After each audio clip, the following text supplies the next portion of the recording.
Olá, está no ar mais um programa Direto ao Ponto, gravando hoje aqui de Brasília, onde eu tenho o prazer de ter nos nossos estúdios aqui o presidente da ProSoja Brasil, Antônio Galvão. Seja bem-vindo, presidente.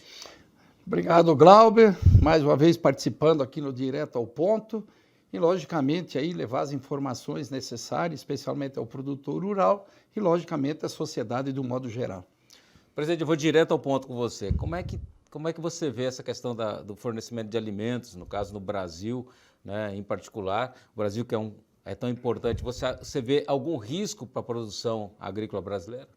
Olha, Glauber, com certeza, hoje a segurança alimentar nossa propriamente dita, eu vejo hoje com grande risco e está ameaçada sim. O aumento populacional, ele é crescente, sabemos aí que já existe uma previsão para 2050 termos aí 10 bilhões de habitantes, hoje já falamos em 7,5. A nossa produção mundial ela não cresce, praticamente temos aí uma década estagnada em torno aí de 3 bilhões e 100 milhões de toneladas de grão, e isso já não é mais suficiente para aumentar, para você garantir essa segurança alimentar. Sabemos hoje que praticamente de grão, se parasse hoje, não colhesse mais nenhum grão, nós não temos grão para tratar a nossa população, enfim, da proteína vegetal, da questão hoje do próprio milho, da nossa energia para fazer a proteína animal, para tratar isso tudo 30 dias. Então, a segurança alimentar hoje, ela é preocupante. São vários os quesitos que nós podemos dizer aí dentro que vem atrapalhando. O próprio fertilizante, essa ameaça aí de nós termos que plantar com menos fertilizante ou até nada, porque no preço atual que está o fertilizante, é melhor o produtor plantar sem nada, usa totalmente a poupança que tem no solo, colhe um pouco menos, que vai inviabilizar a produção, ou usar no máximo 50% se caso o fertilizante não chegar num patamar aceitável, aquele que o produtor sempre conseguiu pagar. Agora, presidente, a gente sabe que, por exemplo, tem notícias, o próprio presidente Bolsonaro mesmo anunciou aí 20 navios vindo da Rússia, ou seja, os portos estão cheios de fertilizante, está vindo mais navio, agora está se reclamando que não tem onde colocar fertilizante dentro do Brasil e o preço mais do que dobrou. Então, o que justifica tudo isso? Esse fertilizante que está chegando, Glauber, você sabe que é uma pequena parcela da necessidade que o Brasil precisa, e isso todo ele é potássio, 600 e poucas mil toneladas, menos de 670 mil toneladas, nós consumimos aí de 13 a 15 milhões de toneladas ano do potássio, todas as nossas culturas, você veja que é insignificante no contexto de um todo. Agora, o que está acumulando esse fertilizante? É esse preço maluco, doido, como eu falei, o custo dele. Uma tonelada de potássio no final aí de 2020 pagávamos em torno de 300, 350 dólares, aí de repente ele foi para 1.000, aí voltou para 700 e pouco, 800, agora foi para 1.400 dólares. E o que justifica em dólar, né? Não existe, é a alegação das empresas aí onde a gente tentou levantar, seguro dos navios por conta do conflito, de medo que de repente lá a OTAN, algum dos países aliados da OTAN faça um bombardeio, afunda o navio. Aí o frete também subiu exageradamente e também o próprio produto. Então não se justifica hoje nesses valores o produtor comprar produto. Inclusive nós fizemos a campanha pela ProSoja para não adquirir nada de fertilizante a nível de Brasil, justamente para poder pressionar baixo. Não tem justificativo para isso.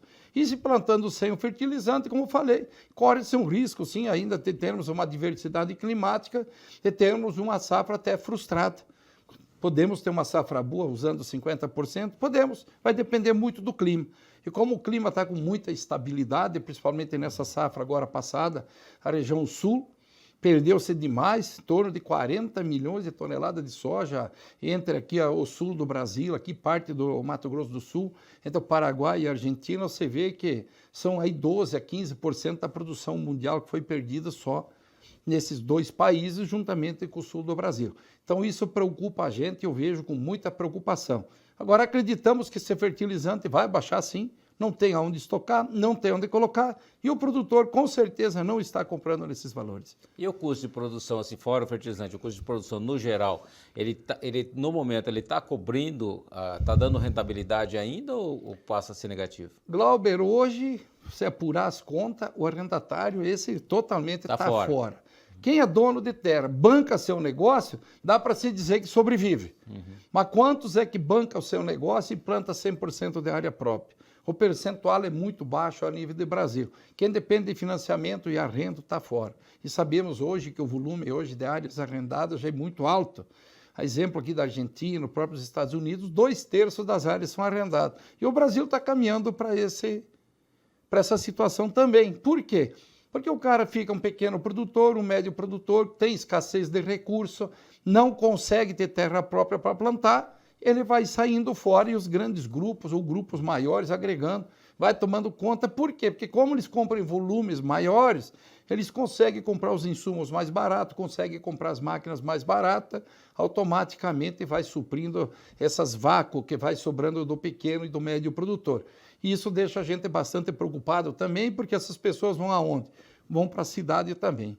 E a gente já viu esse êxodo rural aí no passado muito grande, e hoje ele volta a acontecer de novo. E aí vem se falar muito, de repente, em reforma, dizer hoje de assentamentos que é colocado, de você usar a propriedade. O pequeno produtor rural sempre teve dificuldade de viver no campo. Isso é experiência própria, onde a gente se criou no Rio Grande do Sul, lá com meu pai, que ele tinha 12, 13 alqueires de terra. Você é gaúcho, é? Eu sou nascido no Rio Grande, hoje eu sou matucho. 37 anos praticamente no Mato Grosso, diz que tem que ter um pedaço de gaúcho e a maior parte de mato-grossense pelo tempo que a gente está hoje em Mato Grosso. Então isso é uma preocupação da gente, sim. A segurança alimentar, inclusive o nosso presidente veio falando desse assunto, eu tenho falado para ele pessoalmente que tivemos uma audiência com ele, justamente pelos preços altos, pela própria falta do fertilizante e principalmente hoje temos empresas boicotando o direito do produtor de usar aquele espaço de terra pequeno, principalmente na Amazônia, ou no entorno, vamos dizer, da Amazônia, propriamente dita, a Amazônia é legal, aonde inibe o direito do cara não comprando a produção. E hoje já está no Cerrado. Que é o caso da moratória. A caso da moratória da soja, então não é mais moratória da soja. É moratória da soja, é moratória do arroz, é moratória do milho, é moratória do boi e assim por diante. Agora, presidente, com relação, a gente viu que existe uma tensão muito grande com relação ao fornecimento de insumos. Como é que no final se deu essa questão de insumo? Como é que você está vendo também? Porque uma das grandes reclamações que tem é o glifosato mesmo também, que era 14, 15 reais, hoje é 120 reais um litro de glifosato. Como é que pode isso? Isso nós estamos falando de fertilizante. Quando nós fomos para os defensivos agrícolas, especialmente nos herbicidas, é outro pesadelo. É glifosato, é diquato, é atrazina. Atrazina que se usa no milho para fazer o controle da folha larga, é o diquato que você usa para fazer o preparo da colheita. E esse não tem como fugir, né, presidente? Não tem como fugir. E o glifosato, que é dos fatores principais, aonde a gente faz o plantio direto, que você usa aquela palhada, que você forma a matéria orgânica, sem revolver o solo, não tem como ficar sem. E esses produtos também, além de ter faltado, a gente desconfia até que foi proposital isso, mas tem uma desculpa da pandemia, que parou muito a indústria de produzir as matérias-primas necessárias para você poder produzir, enfim. Mas a preocupação está colocada de novo para essa próxima safra. As empresas, como o ano passado fizeram, garantiu que não ia faltar, e aí teve problema, atrasou muito as entregas, porque você entregar depois que passou o período, o teu ciclo de plantio ou o teu ciclo de colheita não resolve também. Não resolve. Então essa também é outra grande preocupação e o custo muito alto, como você mesmo colocou. Um absurdo, subindo 300%, chegar em dólar alguns dos herbicidas. Presidente, para encerrar esse bloco aqui, né, em um minuto aí, e o tal do Plano Safra, que todo ano é uma novela, como é que vai ser essa novela agora? Olha, eu acho que está na hora de parar essa novela, né? Porque é vergonhoso dizer que todo ano nós temos um plantio, todo ano nós temos que fazer uma safra e ficar nessa lenga-lenga de discussão. Plano Safra tem que ser eternizado, e a única coisa que tem que se fazer todo ano, colocar o acréscimo necessário que você precisa dar para o homem do campo para poder garantir a produção. Eu acredito que não precisa fazer essa cena, que é uma cena política, que eu acredito que tinha que acabar essa história. Plano Safra tem que ser eterno, que todo ano tem que se fazer uma safra, porque se necessita desse alimento. Então seria um incremento necessário em valores e tem que encerrar esse,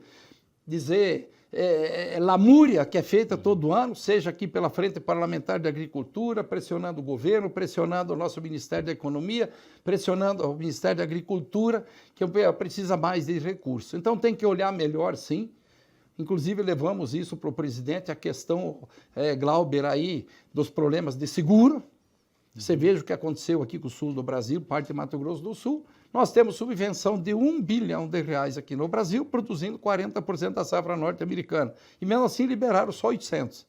E os Estados Unidos, que produzem 1,2, 1,3 a mais do que nós, seria 2,2, 600 e poucos milhões de toneladas, os homens têm 40 bilhões de reais, ou seja, 8 bilhões de dólares de subvenção. Planta um pouco, ou dobra um pouco mais de nós. Então, a vergonha essa subvenção também colocada Tá certo, e dizer né? que para a produção de alimento nunca tem dinheiro. Isso é vergonhoso. É vergonhoso. Presidente, nós vamos para o intervalo e já voltamos falando mais com o presidente Galvão. Não sai daí, que vem assunto quente pela frente. Próximo bloco.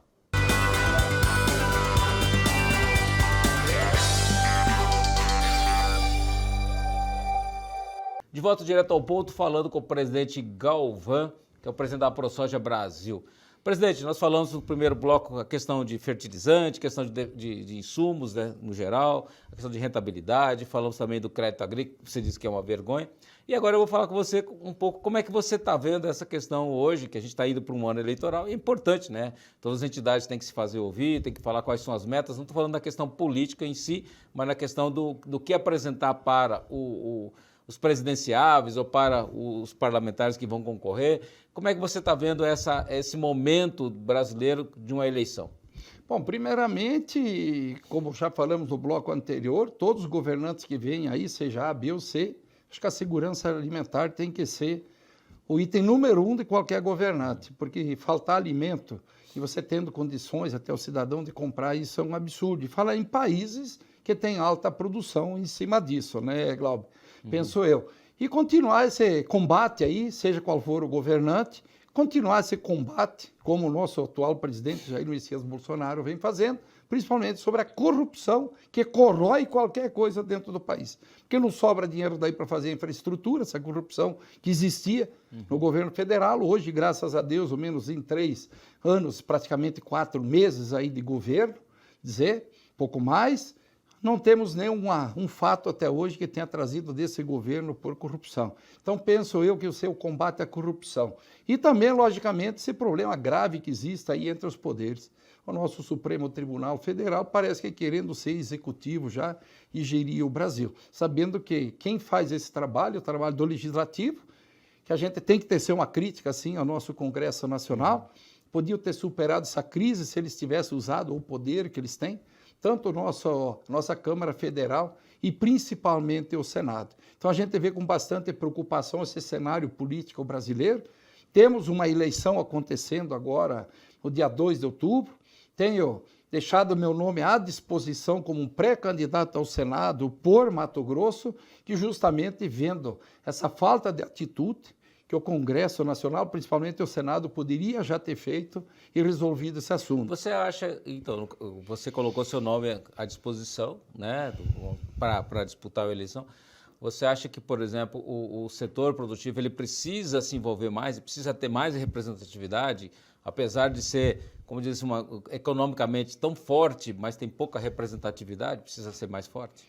Eu acredito que a sociedade toda tem que olhar para a política partidária um pouco diferente. Porque os omissos é que acaba pecando e entra, às vezes, governantes que não presta, não vai, porque acha que você ir votar está perdendo tempo. Vocês vejam o que aconteceu na Argentina, por omissão principalmente a classe média, não indo votar. Aconteceu no Chile agora também. Os regimes, queira ou não queira, vão mudar. E se alguém aqui achar que tem regime melhor que o democrático, que me fale, porque eu não vi e não conheço nenhum. Então, a grande preocupação que a sociedade, do modo, tem que se envolver, o produtor rural, o comerciante, o industrial, e tem que analisar melhor os próprios candidatos que aí estão, a exemplo de muitos que estão e você percebe que nada fizeram. Olha a aberração que foi feita até com a questão do Daniel Silveira. Acho que aquilo foi uma afronta à própria Constituição nossa, seu artigo 53, onde 363 parlamentares votaram pela prisão dele, sabendo que a lei, a Constituição, o artigo dá todo o direito dele falar o que ele bem entender. Está lá muito claro. Querer impunir um colega e não respeitando a lei. Então começa pelo próprio congressista que fizeram a lei. Quem fez a Constituição de 88? Foram os que estavam lá como congressistas. E o nosso Senado também, muito omisso. Realmente omisso, a grande maioria, não 100% dos parlamentares hoje que estão no Senado, mas a grande maioria, o misto, que também, do jeito que aprovaram nomes que estão lá dentro hoje, principalmente no nosso Supremo Tribunal Federal, que endossaram a informação, a indicação do presidente, também tem o direito de tirá-los de lá e não tem coragem de fazer isso. Por isso, Glauber, eu sou a favor, inclusive, e essa PEC já está andando no Congresso Nacional, que se mude o sistema. Não pode a pessoa que vai ser julgado pela mesma pessoa que ele indicar ser o indicador. O caso do presidente da República indicar o nome de quem seria esse ministro em qualquer uma das áreas, tem o STJ, tem a AGU, que é indicado, e o Senado dá a passada de caneta, aprova ou não aprova, continuar dessa forma. Acredito que deve achar uma forma melhor, que eu penso que é por concurso, inclusive não pode ser ad eterno praticamente. Antes era 70 anos, inventaram a PEC da bengala, passaram para 75 e tem aí uma conversa, um burburinho de querer passar para 80 anos da pessoa ficar lá dentro. Então, acredito que a PEC hoje já fala em 10 anos e achar uma forma diferente de ser indicado as pessoas que vão ser lá, dizer, a última instância do julgamento da nossa justiça. E não pode ter, não, mais que 10 anos. O que você diz é o seguinte, eu sou seu amigo, vou indicar você porque eu sei que você vai me defender depois.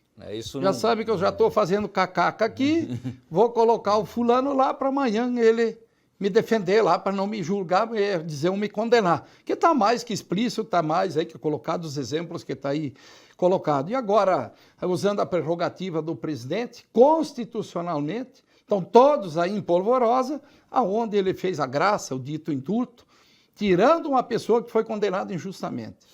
Sendo que a própria vítima, que se sente vítima do processo, fez todo o processo sozinho.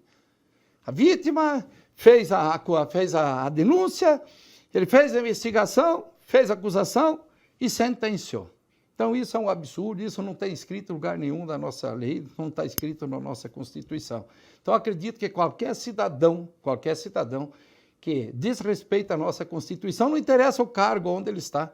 Pode ser lá o ladrão de galinha, pode ser o ladrão aqui do Congresso Nacional, pode ser aquele que cometer qualquer coisa errada em qualquer segmento, ele tem que ser punido exemplarmente. Principalmente quem tem a obrigação de fazer a segurança das pessoas, seja policiais, como quem tem o direito de julgar as outras pessoas, tem que ser punido exemplarmente. Agora, você vê essas próximas eleições como eleições fáceis? Não tem nada fácil, de certo modo.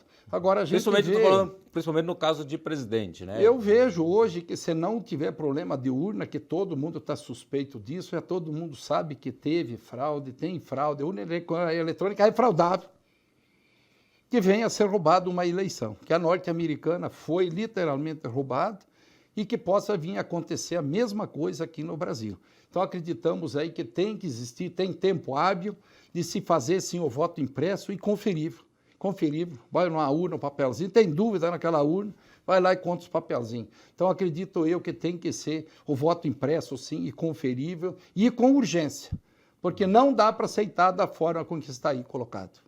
Presidente, vamos voltar para um foco, por exemplo, do setor, né? A gente tem várias pautas importantes, como o caso dos leis defensivos agrícolas, a questão da reforma tributária, a reforma administrativa que também não é discutida, nós temos a questão do licenciamento ambiental, a regularização fundiária, todas as pautas que estão aí no Congresso Nacional e que muitas vezes passaram pela Câmara, mas não estão avançando no Senado. Como é que o senhor, como presidente de uma associação tão importante como a ProSoja Brasil, tem tratado disso aí com os deputados, com os senadores? A gente, Glauber, às vezes fica envergonhado de um senador, uma senadora, um deputado, uma deputada, pegam uma PL dessas tão importante para o país para você solucionar problemas. Vamos aqui pegar, falar PL do defensivo.